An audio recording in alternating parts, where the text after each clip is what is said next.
ഒരു വലിയൊരു director. Okay, ഞാൻ അവിടെ പോയി അവർ ഓക്കെ ആയിരുന്നു, ക്യാരക്ടർ ലുക്കിലൊക്കെ ഞാൻ അതിലേക്ക് വരണ്ടായിരുന്നു. പക്ഷെ അവരെ എഗ്രിമെന്റ് എനിക്കത് ഇഷ്ടപ്പെട്ടില്ല. വലിയ പ്രൊജക്റ്റ് ആയിരുന്നു തമിഴിൽ. അപ്പൊ ഞാൻ എന്ത് ചെയ്യുന്നറിയാം, ഇത്രയും വലുതായതുകൊണ്ട് നമ്മൾ കുറെ വലിയ വലിയ മീൻസ് നമുക്ക് ഒരു ഇതുണ്ടാവും, ചില ആൾക്കാർ പലതായിട്ട് നമ്മളെടുത്ത് പറഞ്ഞു തരും, ഇങ്ങനത്തെ അവർക്കൊക്കെ ഇങ്ങനെയൊക്കെ ആയിരിക്കും കേട്ടോ എന്നൊക്കെ പറയല്ലോ. ആ ഒരു പേടിന്റെ ഉള്ളിലുണ്ടായിരുന്നു ഞാൻ. അതുകൊണ്ടാണ് ഞാൻ അത് ഒഴിവാക്കിയത്. എൻ്റെ അടുത്ത് അവരൊരു കാര്യം പറഞ്ഞു. ഞാൻ പറഞ്ഞു, എൻ്റെ അടുത്ത് പറഞ്ഞു, നമ്മൾ ഓക്കെ ആണെങ്കിൽ മാത്രമേ വേറൊരു, നമ്മൾ ഓക്കെ അല്ലെങ്കിൽ പിടിച്ചു വെച്ച് ഇവരങ്ങ്. പക്ഷെ ഇവർ പറഞ്ഞു, ഒരാൾ എൻ്റെ അടുത്ത് പറഞ്ഞൊരു കാര്യമാണ്. അവർ പറഞ്ഞു വെച്ചാൽ ഞാൻ ശരിക്കും കരഞ്ഞു പോയിട്ടുണ്ട്. തമിഴിൽ വന്നപ്പോൾ തന്നെ ഞാൻ പറഞ്ഞു, അഭിനയം ആക്ടിങ് ഓക്കെ അത് മാത്രമാണെങ്കിൽ ഞാൻ ചെയ്യാം, വേറെ എന്തെങ്കിലും അതിൻ്റെ കൂടെ വന്നിട്ട് വേറെ എന്തെങ്കിലുമൊക്കെ ഇങ്ങനെ പറയുന്ന കേൾക്കാറുണ്ട്, നമ്മൾ ഇങ്ങനെയൊക്കെ അഡ്ജസ്റ്റ്മെന്റും കാര്യങ്ങളോ അത് ഉണ്ടെങ്കിൽ നേരിട്ട് നിങ്ങൾ അവരുടെ അടുത്ത് സംസാരിക്കണം. ഞാനൊരാളിൽ നിന്ന് വേറെ ഒന്നും പ്രതീക്ഷിക്കരുത്. എനിക്കൊരു ഇനാഗുറേഷൻ ഉണ്ടായിരുന്നു. അപ്പോൾ സാറിൻ്റെ അടുത്ത് ഞാൻ ചോദിക്കുന്നുണ്ട്, സാർ തീരുമോ, എനിക്ക് ഡേറ്റ് ടിക്കറ്റ് ഇടണം. അതെ, നീ ബുക്ക് ചെയ്തു, നമുക്ക് ധൈര്യമായിട്ട് പരിഹാരം ഉണ്ടാക്കാമെന്ന് പറഞ്ഞ്, ശരി മോളെ നാളെ കാണാമെന്ന് പറഞ്ഞ്. അത് കഴിഞ്ഞൊരു 4-5 മണിക്കൂർ ശേഷം എനിക്ക് കോള് വരുന്ന ഇതാണ്. എനിക്ക് വിശ്വസിക്കാനേ പറ്റാത്തൊരു സംഭവമായിരുന്നു അത്. നമ്മുടെ ഇപ്പോൾ സിനിമാ മേഖലയിൽ ഭയങ്കര ഒരു പ്രശ്നമായിക്കൊണ്ടിരിക്കുകയാണല്ലോ ഹേമ കമ്മീഷൻ റിപ്പോർട്ട്. സിനിമയിൽ അഭിനയിച്ചിട്ടുണ്ട്, രക്ഷ സീരിയലിൽ അഭിനയിച്ചിട്ടുണ്ട്. അപ്പോൾ ഇതുപോലുള്ള എക്സ്പീരിയൻസ് എപ്പോഴെങ്കിലും ഇങ്ങനെ നേരിടേണ്ടി വന്നിട്ടുണ്ടോ? അല്ലെങ്കിൽ കൂടെ അഭിനയിച്ച ആരെങ്കിലും ഇങ്ങനെ എന്തെങ്കിലും ഒരു പ്രശ്നം ഷെയർ ചെയ്തിട്ടുണ്ടോ? അല്ലെങ്കിൽ ഇപ്പോൾ കംഫർട്ട് ആണോ സീരിയലിലൊക്കെ? എന്താ പറയാ, എനിക്ക് അങ്ങനത്തെ ഇങ്ങനത്തെ ഒരു അനുഭവങ്ങളൊക്കെ അല്ലെ, അങ്ങനത്തെ പ്രശ്നങ്ങളൊന്നും എനിക്ക് ഇതുവരെ വന്നിട്ടില്ല. ഞാൻ ഇങ്ങനെ പറയുന്ന കേൾക്കാറുണ്ട്, ഇങ്ങനെ സേഫിന്റെ കാര്യങ്ങളൊക്കെ. അപ്പൊ ഞാൻ എനിക്കൊരു പ്രൊജക്റ്റ് ഇപ്പൊ തമിഴിൽ വന്നപ്പോ തന്നെ ഞാൻ പറഞ്ഞു, അഭിനയം ആക്ടിങ് ഓക്കെ അത് മാത്രമാണെങ്കിൽ ഞാൻ ചെയ്യാം, വേറെ എന്തെങ്കിലും അതിന്റെ കൂടെ വന്നിട്ട് വേറെ എന്തെങ്കിലുമൊക്കെ ഇങ്ങനെ പറയുന്ന കേൾക്കാറുണ്ട്, നമ്മൾ ഇങ്ങനെയൊക്കെ അഡ്ജസ്റ്റ്മെന്റും കാര്യങ്ങളോ അത് ഉണ്ടെങ്കിൽ നേരിട്ട് നിങ്ങൾ അവരുടെ അടുത്ത് സംസാരിക്കണം. ഞാനൊരാളിൽ നിന്ന് വേറെ ഒന്നും പ്രതീക്ഷിക്കരുത്.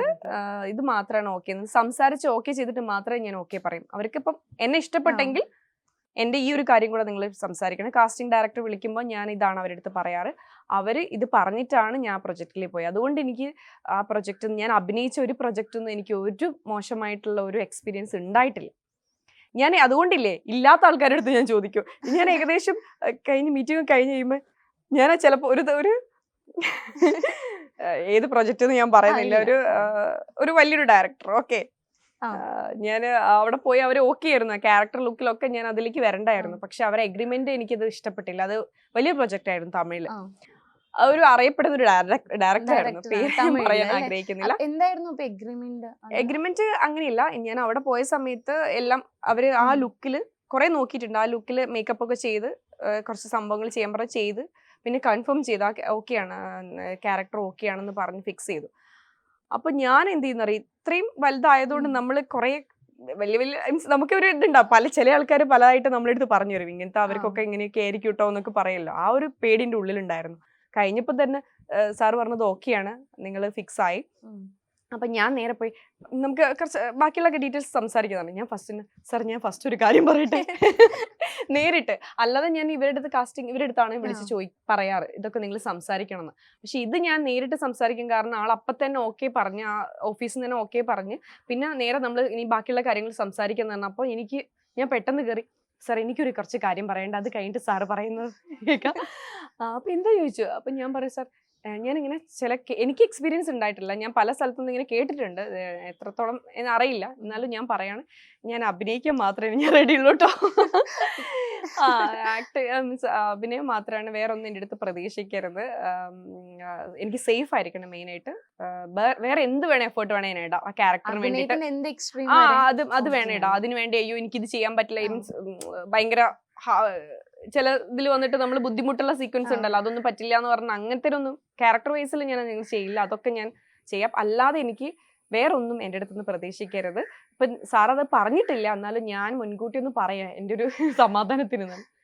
സാർ ഞാൻ ഒന്ന് ചോദിച്ചു, ഞാൻ സാറേ എനിക്കൊരു സമാധാനത്തിന് ഇത് പറഞ്ഞിട്ട് നമുക്ക് തുടങ്ങിയിട്ട് പിന്നെ എനിക്ക് കുറച്ച് കഴിഞ്ഞ് എല്ലാം ഓക്കെ ചെയ്ത് കുറച്ച് വർക്ക് നമ്മൾ ഷൂട്ട് തുടങ്ങുന്ന ടൈമിൽ എനിക്ക് ഇങ്ങനത്തെ എന്തെങ്കിലും അനുഭവം ഉണ്ടെങ്കിൽ അത് എനിക്ക് സങ്കടം. കാരണം ഞാനൊരു പ്രൊജക്റ്റിൽ കമ്മിറ്റ് ആയാൽ ഞാൻ ആ പ്രൊജക്റ്റ് എൻ്റെ എന്നുള്ള വിശ്വസിച്ച് നടക്കുന്ന ഒരാൾ, മീൻസ് അങ്ങനെ പോകുന്ന മെന്റലി ഞാൻ ഭയങ്കര ക്ലോസ് ആയിരിക്കും. പിന്നെ എനിക്ക് പെട്ടെന്ന് അത് ഒഴിവായി പോകും ഭയങ്കര സങ്കടമാണ്.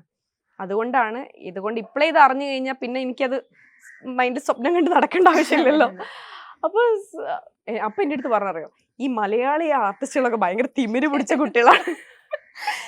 എന്തെങ്കിലും അത്യാവശ്യം അവരുടെ കയ്യിൽ എന്തെങ്കിലും ഉണ്ടെങ്കിൽ അവർ വന്നിട്ട് നേരെ ഓപ്പൺ ആയിട്ട് പറയും, ഭയങ്കര ഇതാണ് കേട്ടോ എന്നൊക്കെ പറഞ്ഞു. ഞാൻ പറഞ്ഞു സർ ഇത് എന്റെ ഒരു ആഗ്രഹമാണ്, എനിക്ക് ഒന്നുമില്ല, ഞാൻ എന്താ പറയില്ലേ, എന്റെ ഒരു മൈൻഡ് സെറ്റ് എനിക്കിങ്ങനെ അഭിനയം അത് മാത്രമേ ഉള്ളൂ, അല്ലാതെ വേറെ ഒന്നും എന്നെക്കൊണ്ട്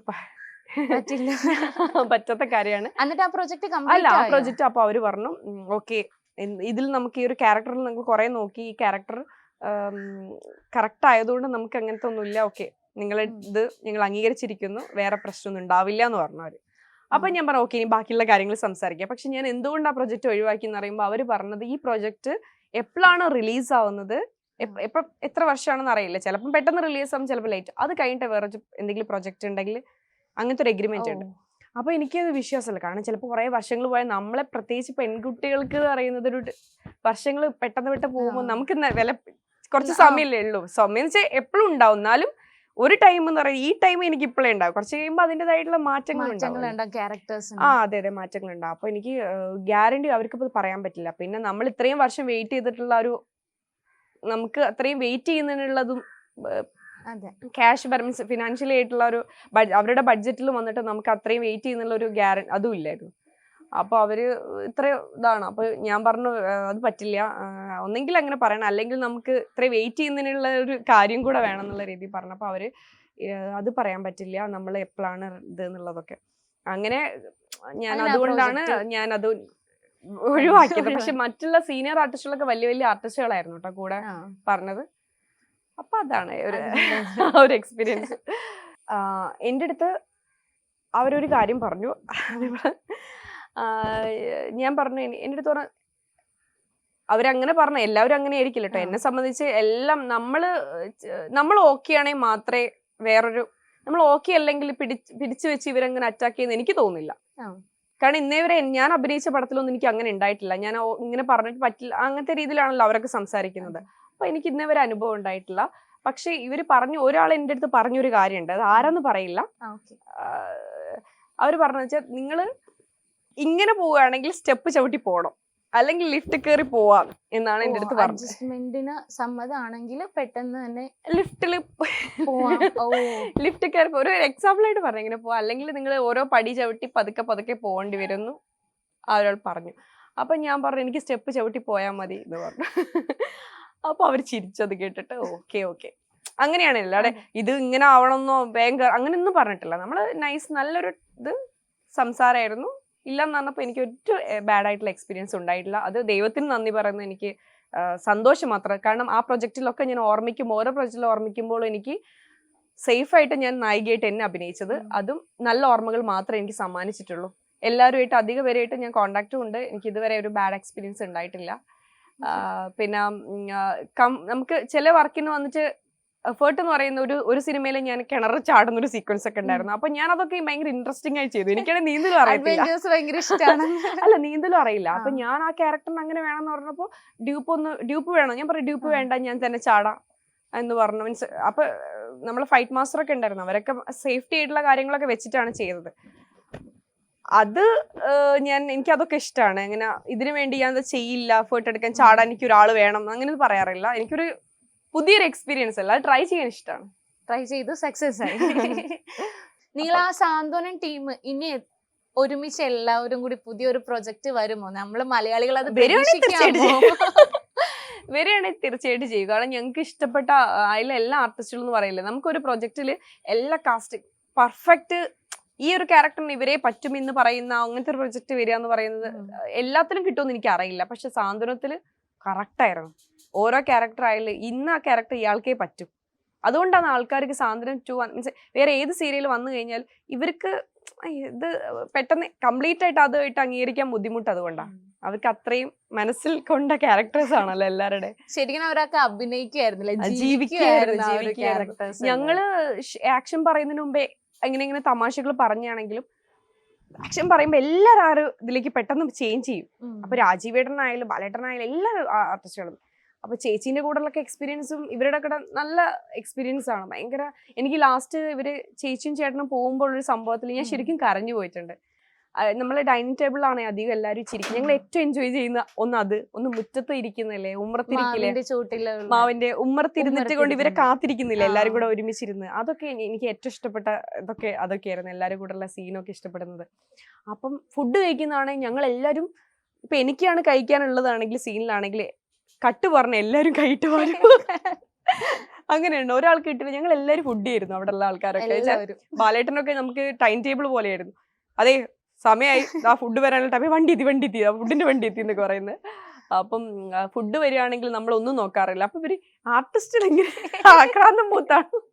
നമ്മൾ അതൊന്നും ഇല്ല കേട്ടോ. നമ്മൾ അങ്ങനെ അഭിനയിച്ച് ഭക്ഷണം കഴിക്കും. നമ്മള് വീട്ടില് പോലെ നമുക്ക് വീട്ടിൽ എന്താ ചെയ്യാ, നമ്മൾ എന്തെങ്കിലുമൊക്കെ പാത്രം എടുത്തിട്ട് വാരി കഴിക്കുക, അല്ലെങ്കിൽ ഒരാൾക്ക് ഉണ്ടെങ്കിൽ അവിടുന്ന് കഴിയിട്ട് അങ്ങനെയൊക്കെയല്ലേ. അതുപോലെ എല്ലാവരും.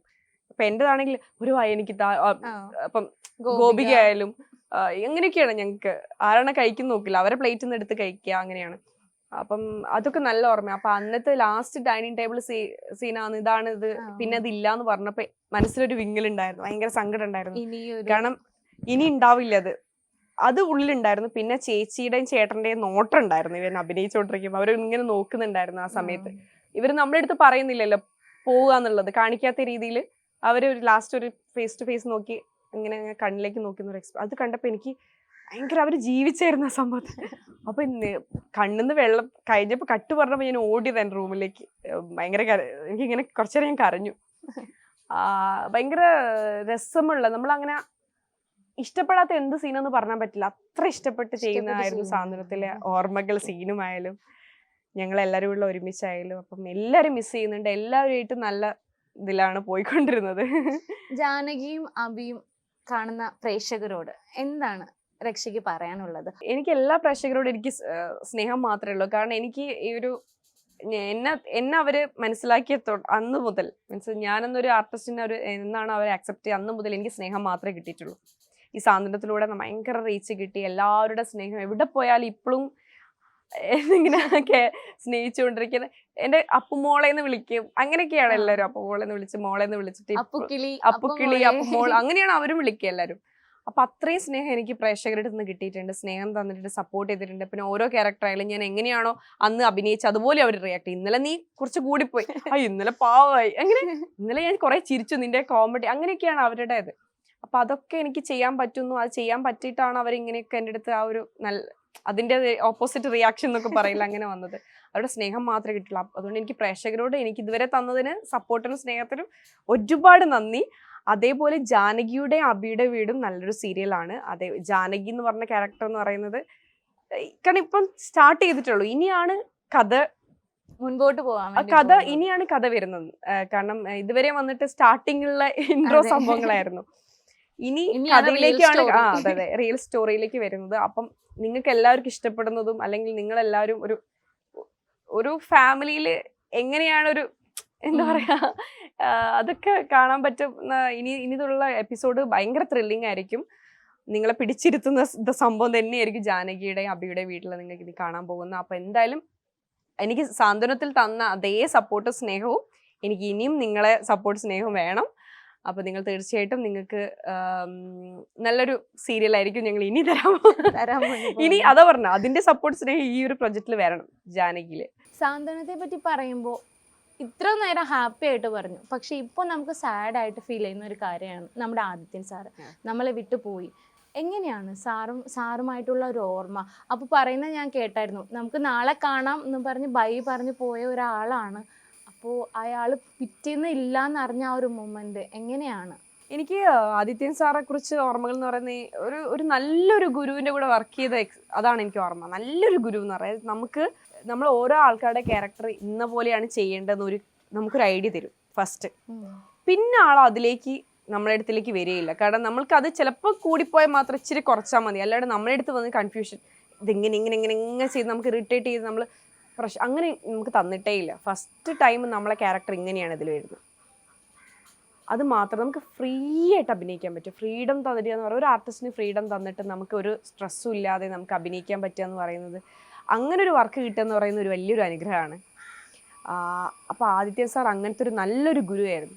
പിന്നെ ആള് വർക്ക് എന്ന് പറയും 100% കൊടുക്കുക എന്നൊക്കെ പറയില്ലേ.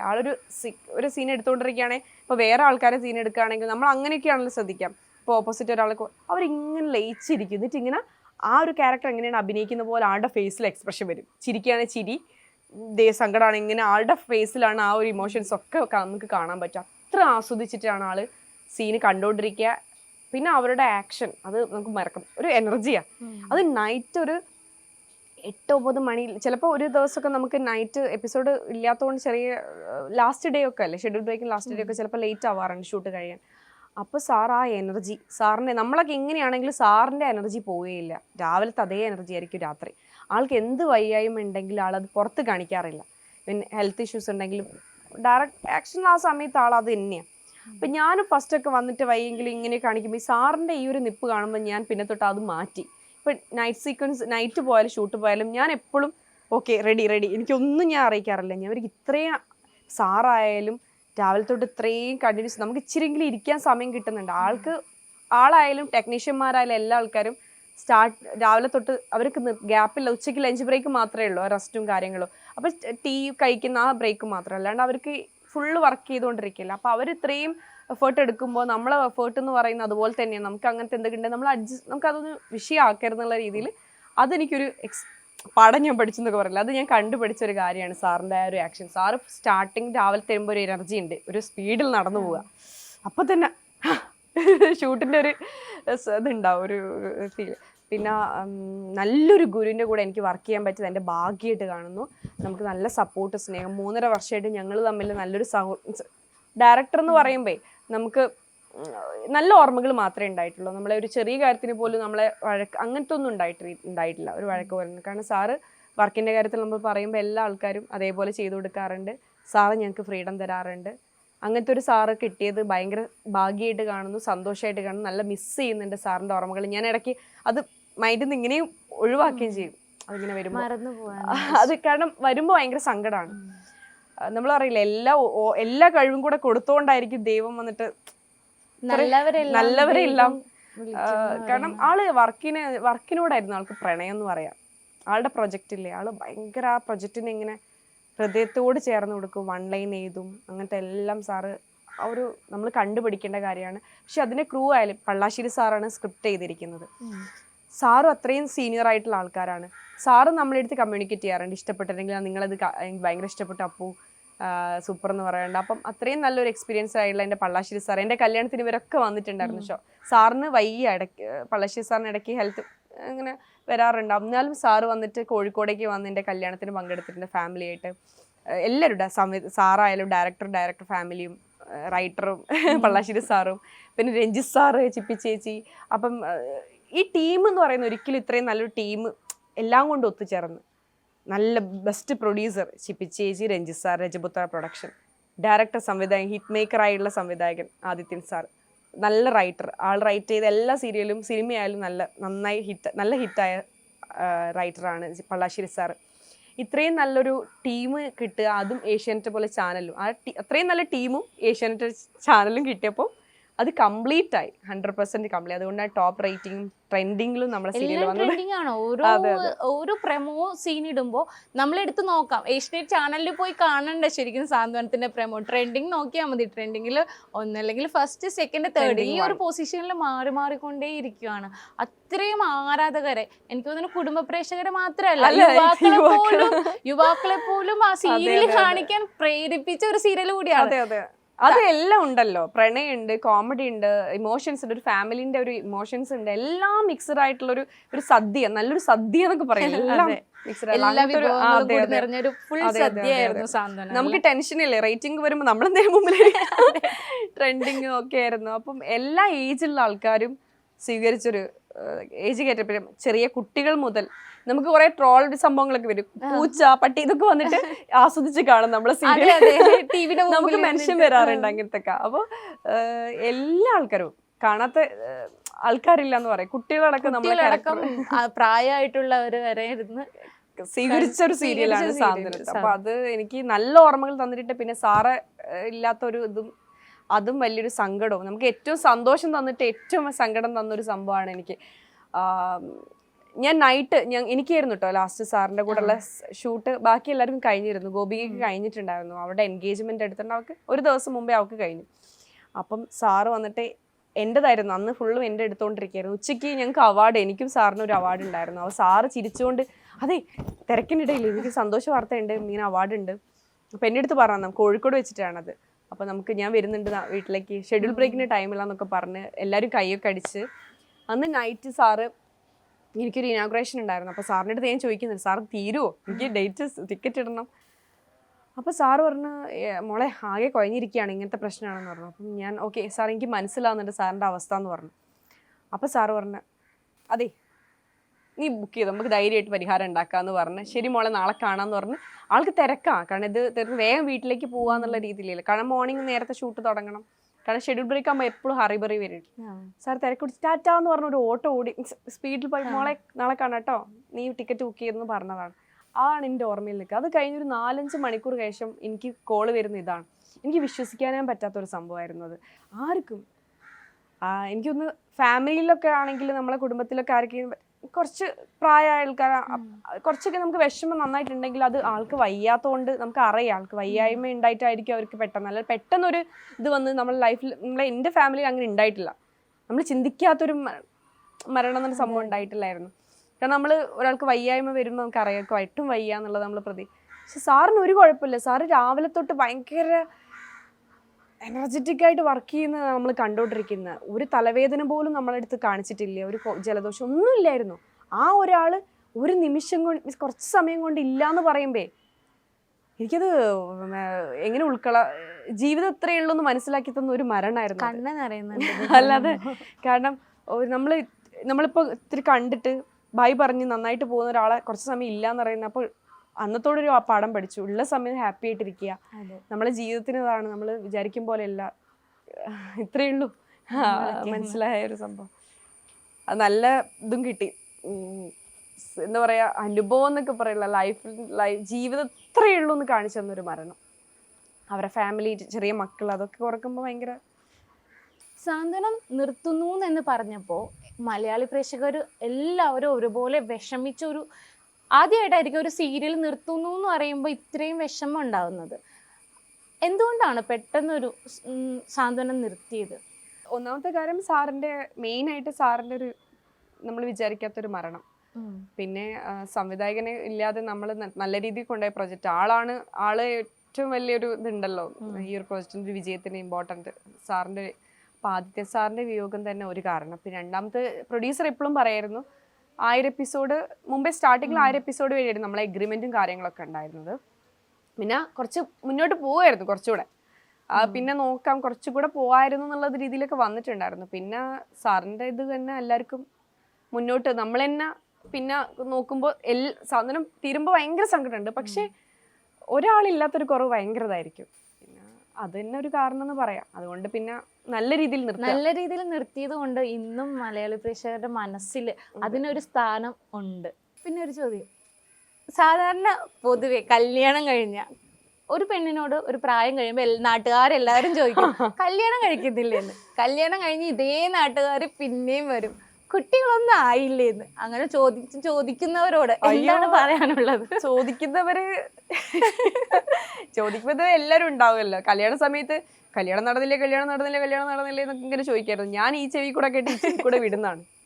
കാരണം ഞാൻ വിചാരിച്ച ഒരു പെണ്ണിൻ്റെ കല്യാണം എന്ന് പറയുന്നത് ആ പെൺകുട്ടിക്ക് എപ്പോഴാണോ ആ ഒരു മൈൻഡ് സെറ്റ് ഓക്കെ ഞാൻ കഴിക്കാൻ എല്ലാം കൊണ്ട് തയ്യാറ് അപ്പോഴേ കല്യാണം കഴിക്കാനുള്ള, അല്ലാതെ ഈ ഒരു ടൈം കഴിഞ്ഞു പോയി നിങ്ങളെ കല്യാണം ടൈം കഴിഞ്ഞു പോകും പിന്നെ കല്യാണം നടക്കില്ല എന്നൊക്കെ പറയുന്നത് വെറുതെയാണ്. ആ കുട്ടിക്ക് ആ വിധി ഉണ്ടെങ്കിൽ അത് എപ്പോഴാണെങ്കിലും നടക്കും.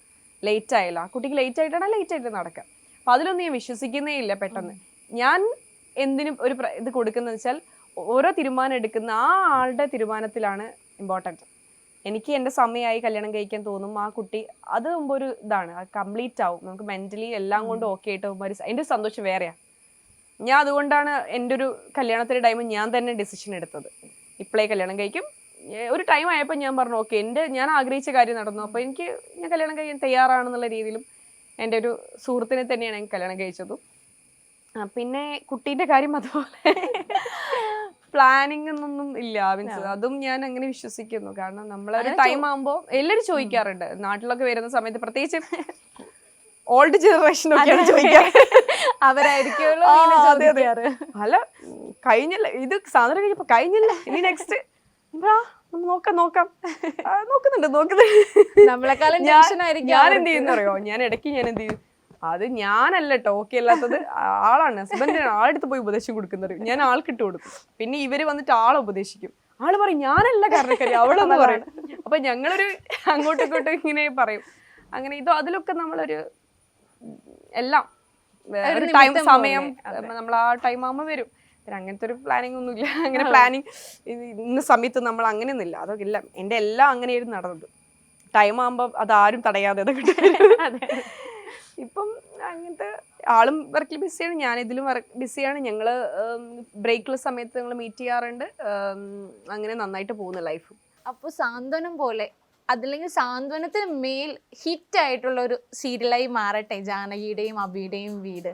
അതുപോലെ തന്നെ ബിഗ് സ്ക്രീനിൽ വലിയ വലിയ ക്യാരക്ടർ ചെയ്യാൻ ഇനിയും ഭാഗ്യം ഉണ്ടാവട്ടെ.